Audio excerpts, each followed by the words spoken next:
Hello students, this is your class 7th and your second chapter atmosphere is going on.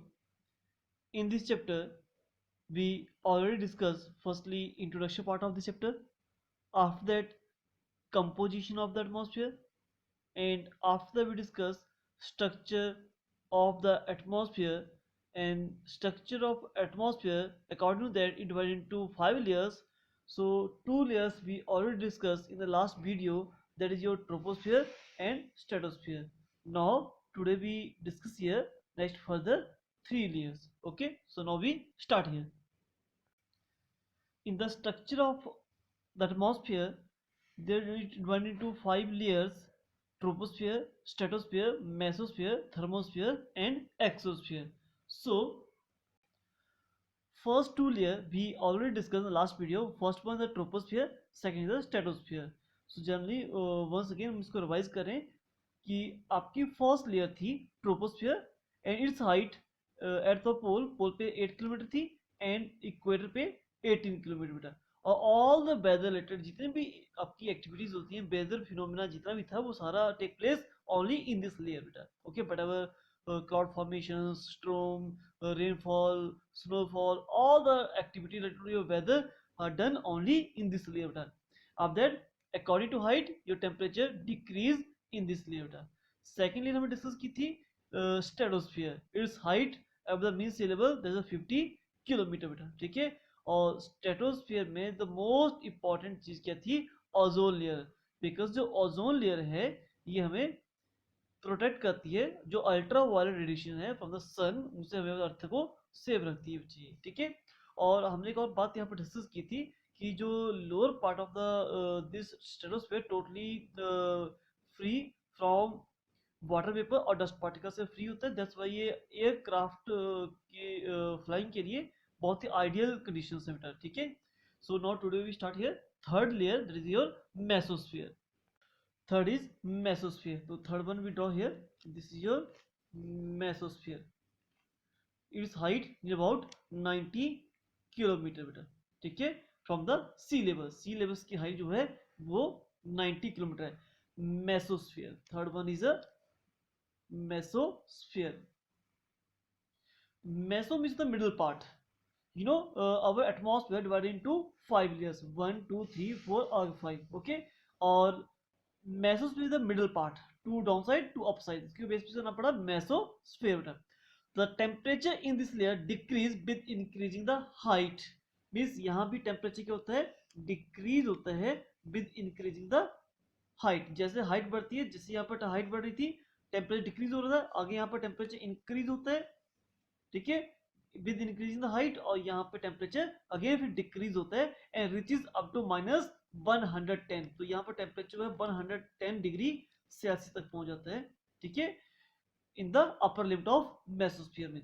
So it is the coldest layer in the atmosphere. तो हमारे atmosphere जो layers हैं उनमें सबसे जो coldest layer है वो यही है, mesosphere. Okay, and meteors burn up in the this layer on entering from the space. अब मिट्योर्स होते क्या बेटा? ठीक है, मिट्योर्स, मिट्योर्स, अब मिट्योर्स नोट हो कि हमारे स्पेस में, ठीक है, डिफरेंट टाइप ऑफ रॉक्स जो पीसीज हैं वो ट्रेवल करते रहते हैं बेटा। जब कोई पीस ऑफ रॉक हमारे अर्थ की रेंज की नियर आउट आता है तो अर्थ की ग्रेविटी फोर्स ज्यादा है, तो वो पीस पीस को अपनी तरफ खींचती है बेटा, और इतने फास्टली वो अर्थ की तरफ आते हैं कि इस लेयर आके वो एयर के फ्रिक्शन करके वो बर्न करना स्टार्ट कर देते हैं। ठीक है, हमने कभी देखा होगा कि शूटिंग स्टार, टूटता हुआ तारा, एक्चुअल में क्या होते हैं? पीसीज ऑफ रॉक होते हैं जो कि ट्रेवल करते हैं हमारे स्पेस में। जब वो हमारे अर्थ की रेंज में आते हैं तो अर्थ को अपनी तरफ खींचते हैं due to the gravitation force बेटा, और उसकी वजह से वो बर्न करना स्टार्ट करते हैं बेटा। ठीक है, इस लेयर में। So the upper limit of mesosphere is known as mesopause. तो आपकी जो ये मेसोस्फीयर है इसकी जो अपर लिमिट है इसको मेसोपॉज के नाम से जानते हैं। तो from the mesopause onward the temperature increase, और उसके ऊपर अगेन टेम्परेचर इंक्रीज होना स्टार्ट हो जाता है बच्चे। ठीक है, सो नाउ फोर्थ वन हमारे पास है थर्मोस्फीयर। ठीक है, थर्मोस्फीयर को हम आइनोस्फीयर भी बोलते हैं बेटा। ठीक है, तो next one is your thermosphere. This is your fourth thermosphere. And its height near about 400 kilometre above the mean sea level. इसकी जो हाइट है वो 400 किलोमीटर, ठीक है। And after it in this layer temperature increase with increasing height. यहाँ temperature फिर क्या हो रहा है, इंक्रीज हो रहा है with increasing height. Here temperature decrease with increasing height, here temperature increase with increasing height, again here temperature decrease with increasing the height, और यहाँ इंक्रीज मिला, डिक्रीज इंक्रीज डिक्रीज, और यहाँ पे इंक्रीज हो रहा है, ओके। और the ionosphere is the part of this layer. जो आइनोस्फीयर है is also part of this layer, ठीक है। It has electrically charge particle called ion, ठीक है। जो आयनोस्फीयर क्यों बोलते हैं, क्योंकि यहाँ पे इलेक्ट्रिकल चार्जेस होते हैं, इसको नाम होते हैं आयन बेटा।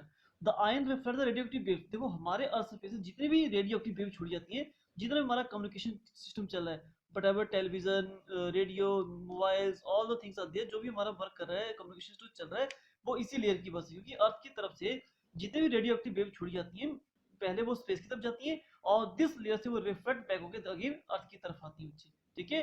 तो ये वायरलेस कम्युनिकेशन सिस्टम के लिए जो भी रिस्पॉन्सिबल वो है आपका थर्मोस्फीयर, जो आइनोस्फीयर है, ये यहीं से वो रिफ्लेक्ट होती है आपकी waves again towards the earth बेटा, ओके। और लास्ट वन हमारे पास है एक्सोस्फीयर, एक्सोस्फीयर बेटा, ठीक है।